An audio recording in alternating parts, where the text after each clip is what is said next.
Have you been scared or worried in the last few months about the outcome of your retirement plan? Have you been shocked when you've opened up an investment statement and seen how many dollars you've lost? Have you watched a news story or read a Facebook post and been concerned about, hey, what's this mean to me?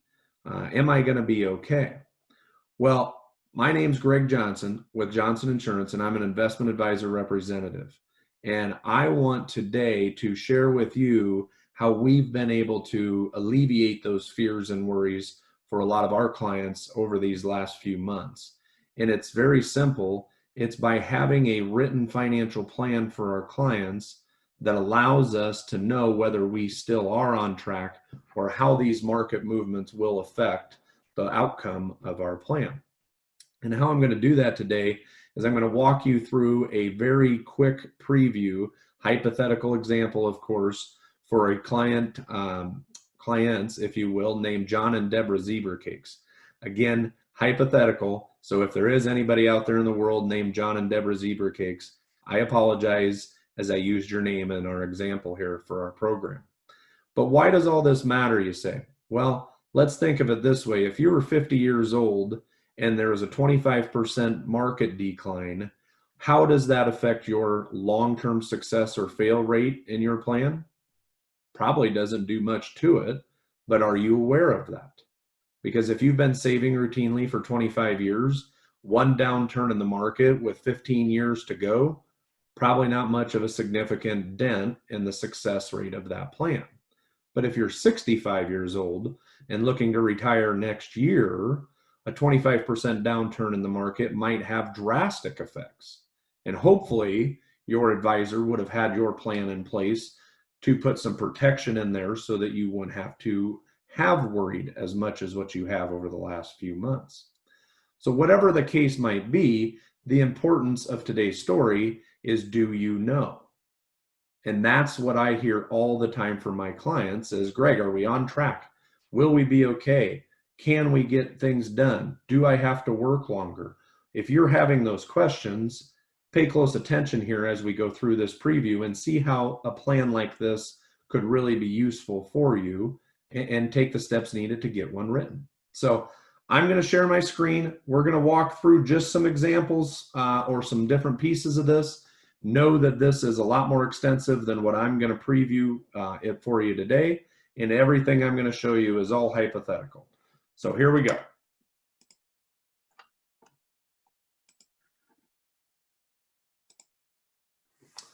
Okay, so as you can see on the screen here, we've got John and Deborah Zebra Cakes.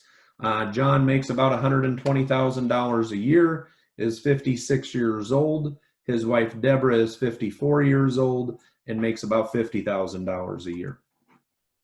Next thing we're going to look over is their goals page, which I'll get to here in a second. And as you can see, John would like to retire at age 66. Deborah would like to retire at age 62. Deborah happens to be a teacher, so she's able to retire a little bit early to turn on her IPERS or her pension-like income. John's planning on working through 66. The next page is going to walk through all of their financial goals. And as you can see here, if I bring the screen down, they've got very typical goals that we run across on a routine basis. So retirement, basic living expenses, they wanted to have about $6,000 a month to retire on to pay their light bills, put food on the table, whatever those expenses are that they know they're not going to run out of, they're going to have $6,000 a month as a part of their plan to cover those. They've got some healthcare needs. They've got one child that's got 1 year left in college, another one that'll be starting next year. They like to buy their vehicles with a little bit of cash down when they do that. They'll have some weddings coming up, some travel, some church donations, and some fun money. So as you can see, a variety of different goals, but very typical on the plans that we're writing today. The next step is that we would walk through their money. And as you can see here, anywhere from the Social Security planning to retirement income or pension, rental income, things that you're never going to run out of.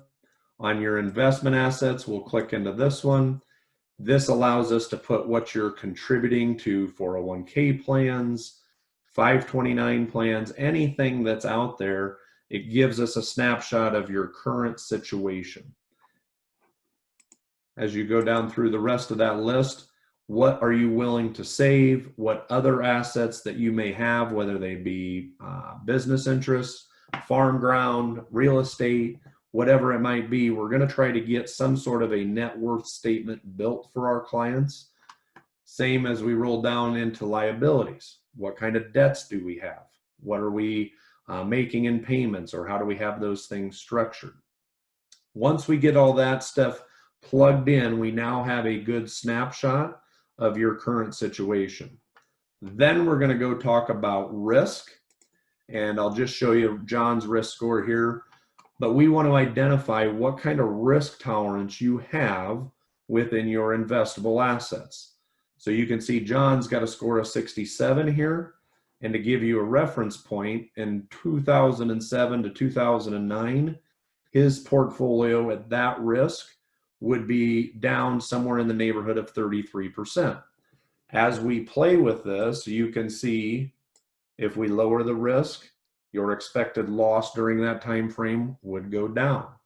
So it's kind of eye-opening as we do this with folks to see how much risk they're willing to take based on those percentage and dollar amounts that the program shows you. Once we get all that information in there, we now have got the basics to see what their current situation looks like. And what the program will do here is it's going to run 1,000 hypothetical trials.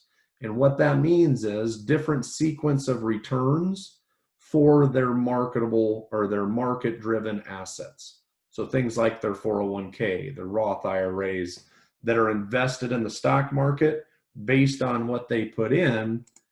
It could go up, up, up. It could go up, down, up. It could do several things. So when we run the scenario for John and Deborah here, you can see that they've got a 65% success rate. Or in other words, 650 out of those 1,000 trials, they were able to meet all of the goals that they had, which is pretty good. It's not too bad at all. But what we would do next is put our artistic hat on and then go into their plan and make some changes, make some recommendations in order to try to help them get up into this green zone or a little bit higher.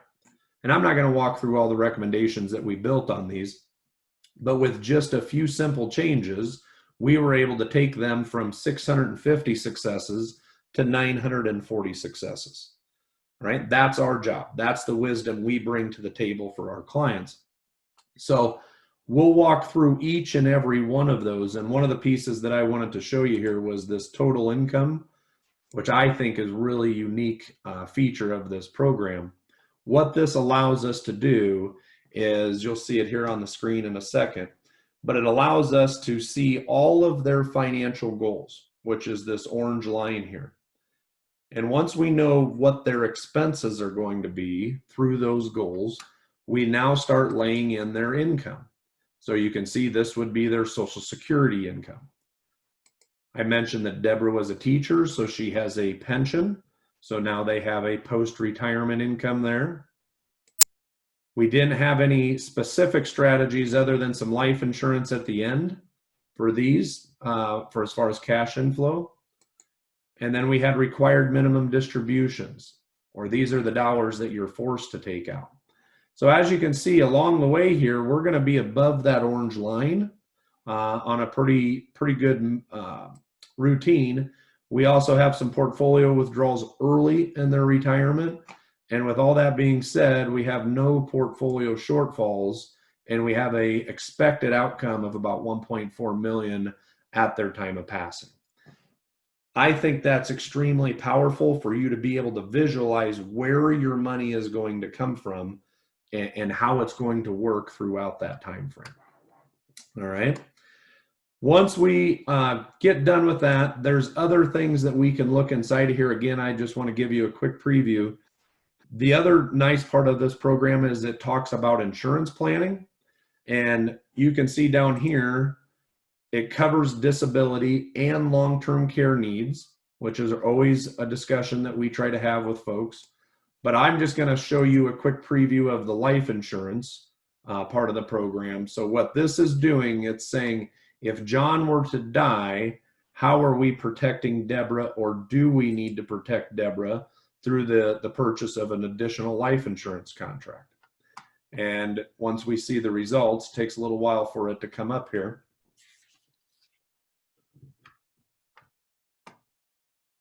You can see as of right now, John would need to buy an additional $600,000 worth of life insurance if they wanted to get their long-term goals met the way they had designed them.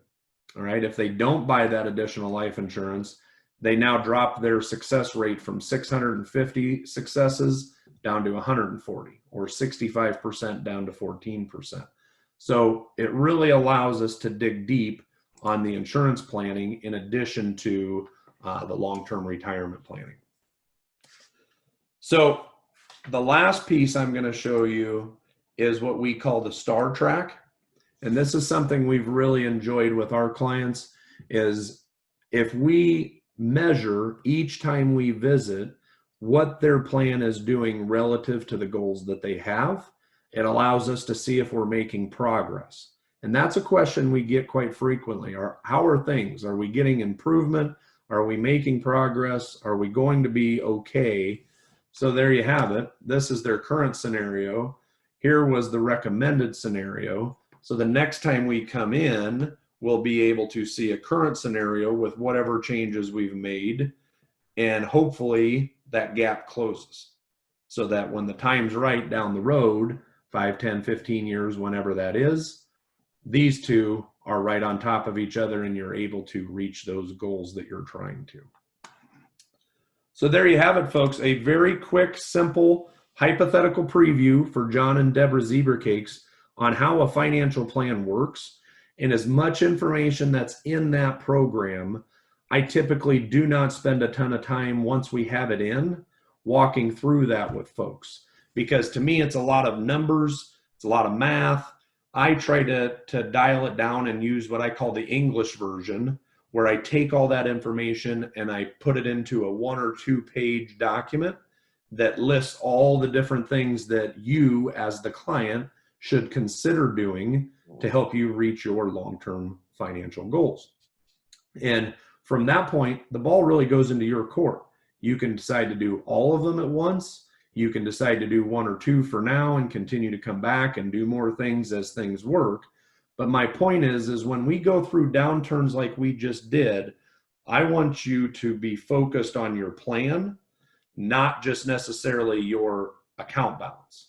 And through the conversations we've had in the last few months, that's made our world a lot more manageable because everybody knows the accounts are down. But more importantly, our clients know whether they're still on track or whether they're off track, and what do they need to do to get back on if they've slipped off that deal. So thanks for taking some time to spend with me today. I understand this was a longer video, but it is not as complicated as the process as what a lot of people think it is.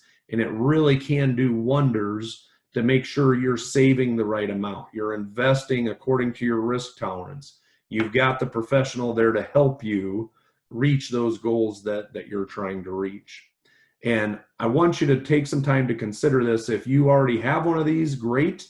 If you don't have one of these, call our office today and let's get a time scheduled to get one put in place for you.